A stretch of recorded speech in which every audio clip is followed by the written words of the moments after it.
Hello guys, तो आज हम वापस एक इम्पोर्टेंट कॉन्सेप्ट करने जा रहे हैं। जो कॉन्सेप्ट है वो है चैप्टर नंबर 7 कॉस्टिंग का, जिसमें मैं आज आपको जर्नल एंट्रीज बताऊंगा सारे ट्रांजैक्शंस की। ऑलमोस्ट 29 जर्नल एंट्रीज रहेगी जो कि सारी इंपॉर्टेंट है, और इसमें मैंने जो ब्लैक मार्क कर रखा है वो मोस्ट इंपॉर्टेंट जर्नल एंट्री है। तो अगर आपने इसका बेसिक कॉन्सेप्ट पढ़ा होगा तो इसमें हम कहीं अकाउंट बनाते हैं, वो हमें बुक जो है हमारा मॉड्यूल, उसके पेज नंबर उन लोगों ने हमें मॉड्यूल के पेज नंबर 7.3 से देना शुरू किया है प्रिंसिपल अकाउंट्स, और 7.5 तक दे रखा है। तो आप उसको ज़रूर पढ़ लीजिएगा। बाद में ये एंट्री का वीडियो देखेगा तब आपको पूरी जनरल एंट्री विद कॉन्सेप्ट समझ में आ जाएगी। तो ये जनरल एंट्रीज में क्या है, और मैं आपको और बता दूं कि अगर आपको वो समझ में ना आए तो मैं उसका भी वीडियो आगे जाके अपलोड कर दूंगा, तो आप उसको भी मुझे मीन्स आप वो भी देख सकते हो वहाँ से भी। तो चलिए अभी यहाँ पे शुरू करते हैं। सबसे पहले परचेज ऑफ मटेरियल करते हैं हम जब, तब हमें पता है कि हमारे पास मटेरियल इनफ्लो आता है, तब हम करते हैं material control account debit to general ledger account. दूसरा जनरल एंट्री रहेगा हमारा परचेज रिटर्न का उल्टा हो जाएगा। जो हमने परचेज का किया था, general ledger account debit to material control account हो जाएगा।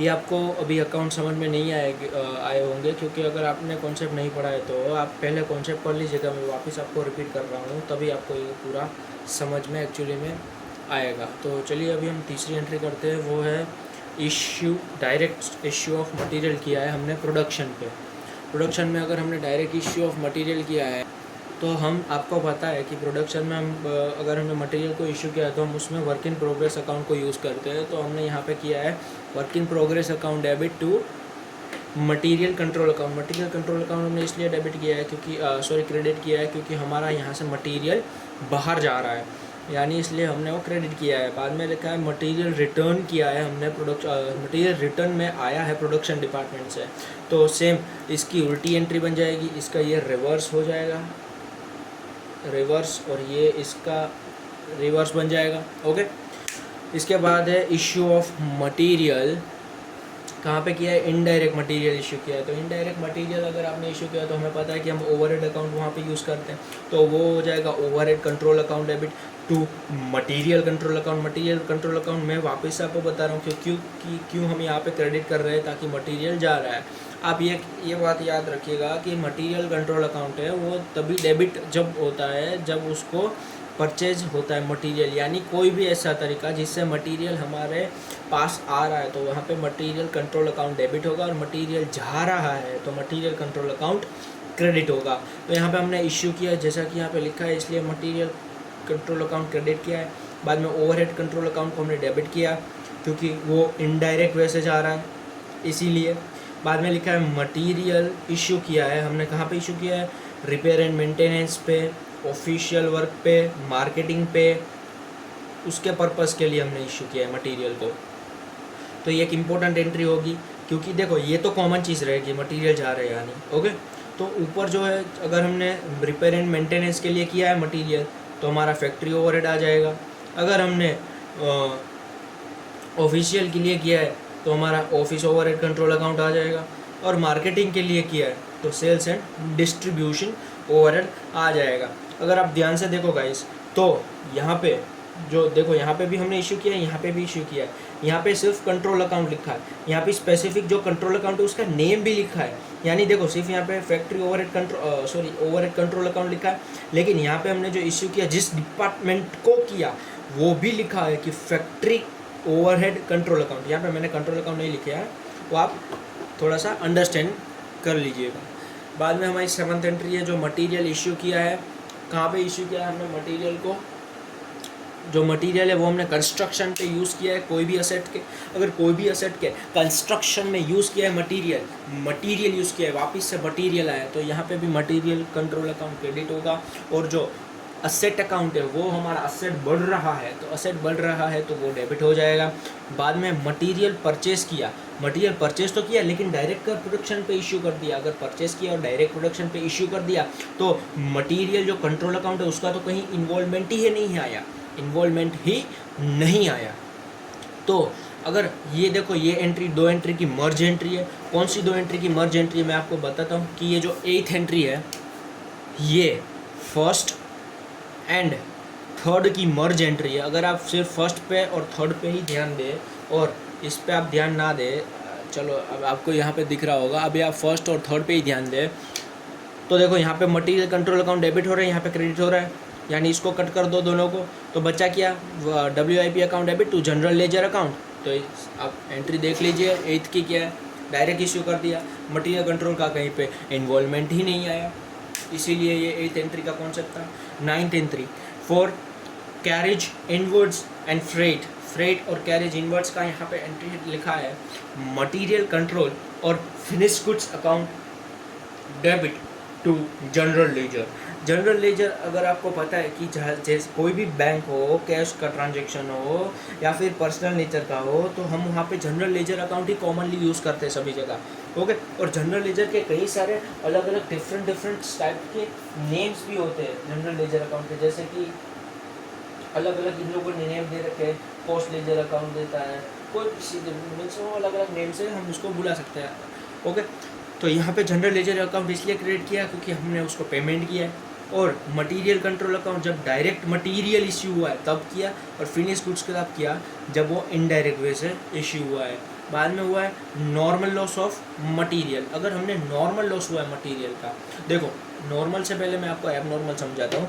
एबनॉर्मल कोई सा भी लॉस हो कॉस्टिंग PL में ही आता है, तो costing PL account debit to material control. Loss तो हुआ है, किसका हुआ है, मटेरियल का हुआ है, तो इसलिए कंट्रोल अकाउंट जो है दोनों साइड मटेरियल कंट्रोल अकाउंट हमने यहाँ पे क्रेडिट कर रखा है। और कॉस्टिंग PL में कब डेबिट होगा, वो जब एबनॉर्मल लॉस होगा, और जब नॉर्मल लॉस है, जब नॉर्मल लॉस है तो वो जाएगा फैक्ट्री ओवरहेड कंट्रोल अकाउंट में। कौन सा अकाउंट में, फैक्ट्री ओवरहेड कंट्रोल अकाउंट में जाएगा। ओके, 12th एंट्री क्योंकि 11th तो हो गई, एबनॉर्मल लॉस की ऑलरेडी मैंने आपको बता दी। पेमेंट ऑफ वेजिस कौन सी, डायरेक्ट और इनडायरेक्ट बोथ इंक्लूडेड है। वेजिस हमने पेमेंट किया, तो आप ध्यान से सोचिएगा कि वेजिस का पेमेंट किया है तो जनरल लेजर अकाउंट तो हम क्रेडिट ही करेंगे, तो कोई शक नहीं है उसमें। अभी डेबिट क्या होगा, एक्सपेंस जो हुआ है हमारा वेजिस, तो wages control account debit to general ledger account. Charging direct wages to production, अभी हमने प्रोडक्शन पे चार्ज किया डायरेक्ट वेजिस को, तो प्रोडक्शन पे चार्ज किया। प्रोडक्शन कब यूज़ आता है कि जब वर्क इन प्रोडक्शन तब यूज़ आता है, जब भी प्रोडक्शन मीन्स यूज़ आया तब हम वर्क इन प्रोग्रेस को ले लेते हैं, तो work in progress account debit to wages control account. Wages control हमने यहाँ पे इससे क्रेडिट किया क्योंकि वेजिस कंट्रोल अकाउंट है वहाँ से तो निकल रहा है, जहाँ कहाँ रहा है, प्रोडक्शन में जा रहा है, तो इसलिए हमने वर्क इन प्रोग्रेस अकाउंट को डेबिट कर दिया। बाद में इनडायरेक्ट वेजिस चार्ज कर रहे हैं हम। इनडायरेक्ट वेजिस चार्ज करने का क्या मतलब है कि हम उसको जो इनडायरेक्ट वेजिस है वो वेजिस कंट्रोल से निकाल रहे हैं, यानी वेजिस कंट्रोल अकाउंट हमारा क्रेडिट हो गया, अभी ये यहाँ से निकल गया। ओके, और फैक्ट्री ओवरहेड में जाएगा कंट्रोल अकाउंट, क्योंकि इनडायरेक्ट है इसलिए फैक्ट्री ओवरहेड में जाएगा। बाद में नॉर्मल आइडल टाइम जो का मीन्स नॉर्मल आइडल टाइम्स की जो वेजेस होती है तो वो तो हमें पेमेंट करनी ही पड़ती है, जैसा कि आपने पढ़ा हो एम्प्लॉय वाले चैप्टर में, क्योंकि नॉर्मल जो आइडल टाइम है वो हमने अपने आप से नहीं किया, वो तो एक्चुअली में नॉर्मली हुआ है, जैसे कि टी ब्रेक था, वो लंच ब्रेक हुआ एम्प्लॉयज़ का, तो ये नॉर्मल आइडल टाइम है, उसका पेमेंट एम्प्लॉय को मिलता है।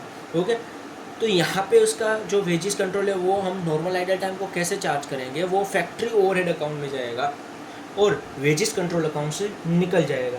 बाद में एबनॉर्मल आइडल टाइम, एबनॉर्मल का मैंने आपको पहले ही बता रखा है, कोई सा भी लॉस हो जाएगा कॉस्टिंग PL में, costing PL account debit to wages control account.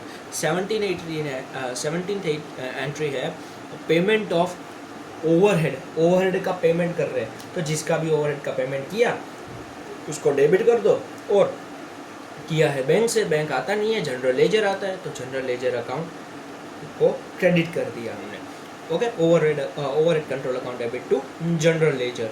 Recovery of factory overhead, recovery की हमने फैक्ट्री ओवरहेड की, तो जब भी फैक्ट्री ओवरहेड की रिकवरी की है तब उसकी एंट्री होती है work in progress account debit to factory overhead recovery account. ये इसकी एक एंट्री होती है, ये मैंने आपको इंपॉर्टेंट मार्क करके भी रखा है क्योंकि ये इम्पोर्टेंट एंट्री है। बाद में एंट्री आती है कि जो लास्ट एंट्री है वो है हमारी for transferring factory cost of finish good. Factory cost जो फिनिश गुड की आई वो हमें ट्रांसफ़र हुई कहाँ से, वर्क इन प्रोग्रेस अकाउंट से ट्रांसफ़र होके आई हमारे फिनिश स्टॉक अकाउंट में, मीन्स फिनिश स्टॉक में ट्रांसफ़र होके आई, तो उसकी एंट्री क्या होगी, उसकी एंट्री हमारी होगी finished good control account debit to work in progress control account. अभी वर्क इन प्रोग्रेस को हमने यहाँ पे क्रेडिट इसलिए क्रेडिट इसलिए किया है क्योंकि वो वहाँ से ट्रांसफ़र होकर आई, तो वर्क इन प्रोग्रेस अकाउंट वहाँ पे मीन्स क्रेडिट हुआ, वर्क इन प्रोग्रेस में से ट्रांसफ़र होकर आया, कहाँ पे आई है, फिनिश गुड्स अकाउंट नहीं है, इसलिए हमने फिनिश गुड्स को वहाँ पे डेबिट कर दिया। अभी बाकी की एंट्रीज, चलो अब हम बाकी की एंट्रीज भी करते हैं। तो गाइस बाकी की एंट्रीज हम कर रहे हैं। अभी बाकी की एंट्री क्या होगी, अभी 20 एंट्री हुई है, मीन्स 19 हमने कंप्लीट करी है और अभी हम 20 में कर रही है। 20 एंट्री क्या कर रही है, recovery of administrations and office overhead, उसका रिकवरी हुआ है, तो रिकवरी हुआ है तो हम वापस क्या एंट्री करेंगे कि जो रिकवरी हुआ है तो उसका तो हम क्रेडिट कर देंगे, उसका ओवरहेड कंट्रोल अकाउंट। और ये office and administration expense means overhead है, इसलिए हम उसको कहाँ पे करेंगे, debit finish stock control account में, इसलिए इसकी एंट्री हो गई finish stock control account debit to office and administration overhead account. अभी क्या है कि ट्रांसफ़र कर रहे हैं प्रोडक्शन कॉस्ट ऑफ सेल्स को, कहाँ पे कहाँ से फिनिश गुड्स अकाउंट से कर रहे हैं, कहाँ पे करेंगे, कॉस्ट ऑफ सेल्स वाले अकाउंट में जाएगा। तो इसकी एंट्री का क्या होगी कि जा रहा है कहाँ से, फिनिश गुड से जा रहा है, तो फिनिश गुड से जा रहा है तो उसको तो हम कर देंगे क्रेडिट, और कॉस्ट ऑफ सेल्स है उसमें जा रहा है तो उसको कर देंगे डेबिट। तो फुल एंट्री बन जाएगी हमारी cost of sales account debit to finish stock control account. बाद में recovery of office and administration overhead and selling and distribution overhead, इसका रिकवरी हुआ तो कहाँ पे जाएगा, ये जाएगा कॉस्ट ऑफ सेल्स अकाउंट में जाएगा, कॉस्ट ऑफ सेल्स अकाउंट में जाएगा। तो इसकी एंट्री क्या होगी, cost of sales account debit to office and administration overhead and to selling and distribution overhead. अभी सेल किया तो वो तो बहुत ही ईजी एंट्री है कि general ledger account debit to sales account. हमने इसलिए यहाँ पे जनरल लेजर किया क्योंकि उसमें भी हमारे पास बैंक में पैसा आता है, तो इसलिए general ledger account debit to sales account. और सेल्स रिटर्न हुआ तो हम 2 एंट्री पास करेंगे। सबसे पहले तो जो ऊपर हमने पास की थी उसके रिवर्स एंट्री करेंगे सेल्स वैल्यू पे, तो जो है sales account debit to general ledger account. और जो हम दूसरी एंट्री करेंगे वो करेंगे finish stock overhead account debit to cost of sales account. और वो कॉस्ट कौन सी अमाउंट से करेंगे, वो करेंगे कॉस्ट ऑफ गुड सोल्ड के। बाद में आया हमारा 25th ट्रांसफ़र कर रहे हैं हम balance of cost of sale की बैलेंस को ट्रांसफ़र कर रहे हैं कॉस्टिंग P&L अकाउंट में। जैसा कि आपको पता ही है कि सेल्स की कॉस्ट है तो ऑब्वियस है कि P&L डेबिट ही होगा, तो costing P&L account debit to cost of sales account. 26th है for transferring of sales to costing P&L account, transfer कर रहे हैं हम सेल्स को कॉस्टिंग P&L अकाउंट में। जैसा कि आपको पता है ऑलरेडी कि सेल्स जो है P&L अकाउंट के क्रेडिट साइड में आती है, तो sales debit to costing P&L।